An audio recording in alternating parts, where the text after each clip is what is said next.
Leitura diária. Eclesiastes, capítulo 12.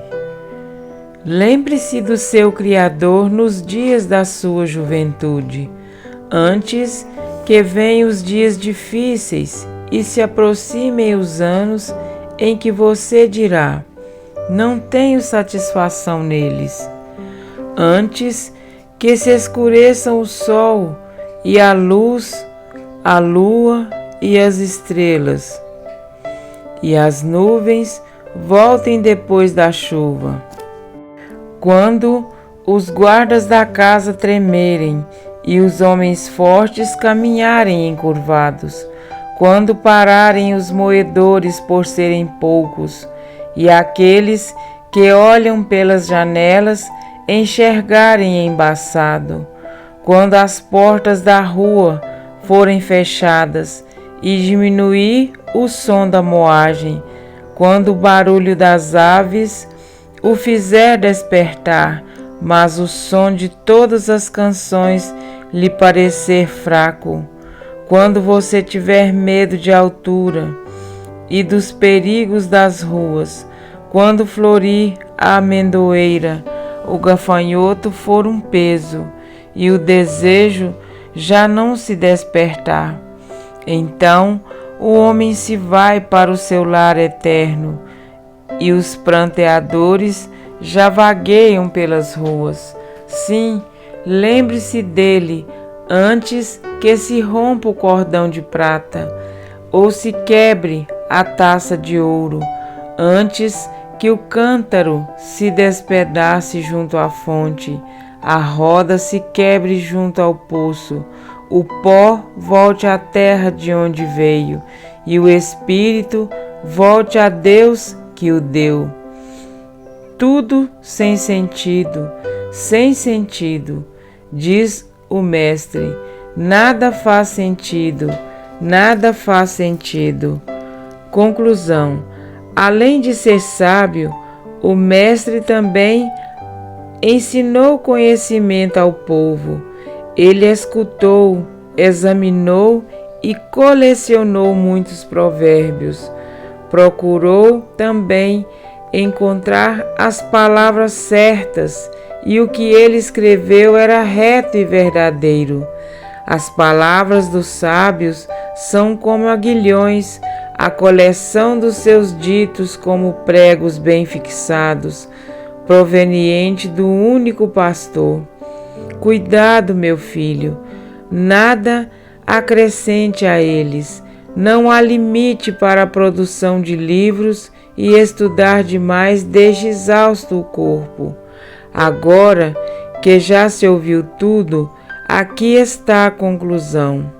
Tema a Deus e obedeça aos seus mandamentos, porque isto é o essencial para o homem, pois Deus trará a julgamento tudo o que foi feito, inclusive tudo o que está escondido, seja bom, seja mal. Amém? Para refletir, o último capítulo de Eclesiastes aborda 4 dos temas bíblicos mais questionados no meio cristão: a criação, a morte, a observância dos mandamentos e o juízo. Vejamos hoje que, assim como o pregador escreveu com retidão palavras de verdade dadas pelo único pastor, toda a Bíblia explica a verdade sobre esses 4 assuntos, sem deixar margem de dúvida. Lembra-te do teu Criador. O relato da criação apresentado em Gênesis é tão real quanto o relato da redenção apresentado nos Evangelhos.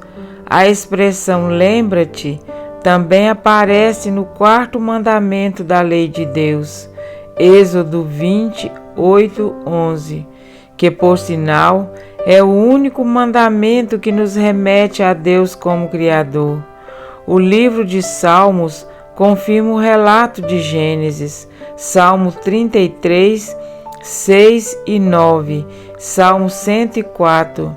Jesus falou sobre a criação. Marcos 10, 6. João confirmou o relato original. João 1, 3. Paulo fez referência à criação. Romanos 1, 20. 1 Coríntios 15, 45. 1 Timóteo 2, 13 e 14. O livro de Hebreus aponta para o relato de Gênesis. Hebreus 11, 3. A primeira voz angélica diz: adorai aquele que fez o céu e a terra, e o mar e a fonte das águas. Apocalipse 14, 7.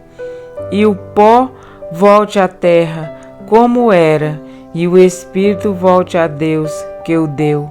Além de ser mais uma confirmação do relato da criação do homem, Gênesis 2:7 também desmistifica a verdade sobre a morte. A Bíblia afirma que a matéria-prima, o pó da terra, volta para o seu lugar de origem, e o espírito, ou seja, o fôlego de vida, retorna para Deus, o doador da vida. A palavra usada, que significa vento, sopro, e não uma entidade fora do corpo. Pois nós não temos uma alma, nós somos uma alma vivente. Gênesis 2, 7, Ezequiel 18, 4. A Bíblia também afirma que a morte é um sono, João 5, 28 e 29, e que os mortos não sabem coisa alguma. Eclesiastes 9, 5, 6.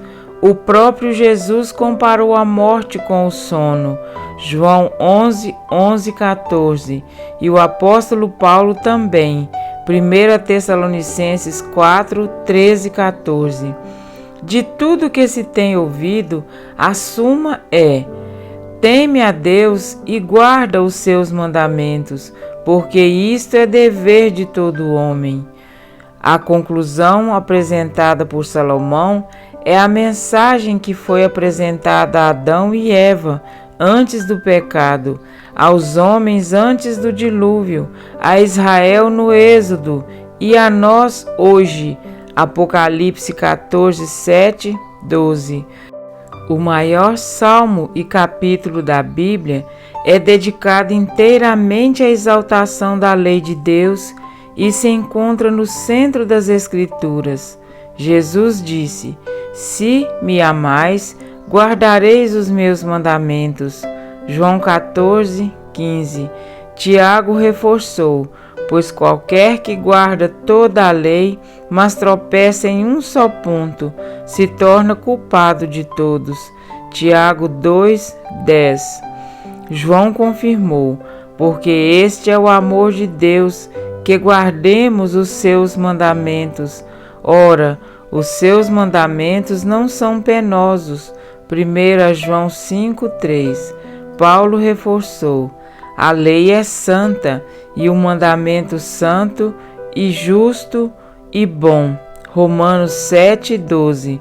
O povo de Deus dos últimos dias será conhecido como os que guardam os mandamentos de Deus. Apocalipse 12, 17. E há algo bem claro e definido no final do verso 13 do capítulo de hoje. A observância dos mandamentos é o dever de todo homem, não apenas dos judeus, mas de todo homem. Percebem? Porque Deus há de trazer a juízo todas as obras, até as que estão escondidas, quer sejam boas, quer sejam más. Chegará o dia em que todo ser humano terá de prestar contas ao justo juiz. Atos 17, 31. Manifesta se tornará a obra de cada um. 1 Coríntios 3, 13. E cada um será julgado com base na lei da liberdade. Tiago 2, 12.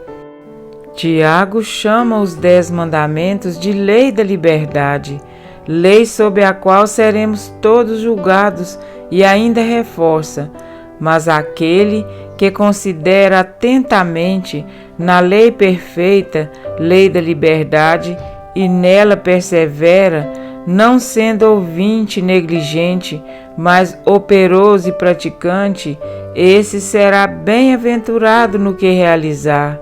Tiago 1:25. Paulo afirmou em Romanos 13:10 que o cumprimento da lei é o amor. O apóstolo João escreveu: nisso é em nós aperfeiçoado o amor, para que no dia do juízo mantenhamos confiança. 1 João 4,17. A lei de Deus, além de ser uma expressão do seu caráter e uma manifestação do seu amor, será a base legal de seu juízo. O Espírito Santo tem nos guiado a toda a verdade. João 16,13. A função da verdade é de nos libertar. João 8,32. E para a liberdade foi que Cristo nos libertou.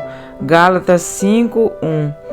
A escravidão deste mundo destrói, a liberdade em Cristo nos salva e nos move a cumprirmos o nosso dever por amor. A obediência, portanto, é uma prova de amor ao Deus que nos criou e nos salvou. Amém?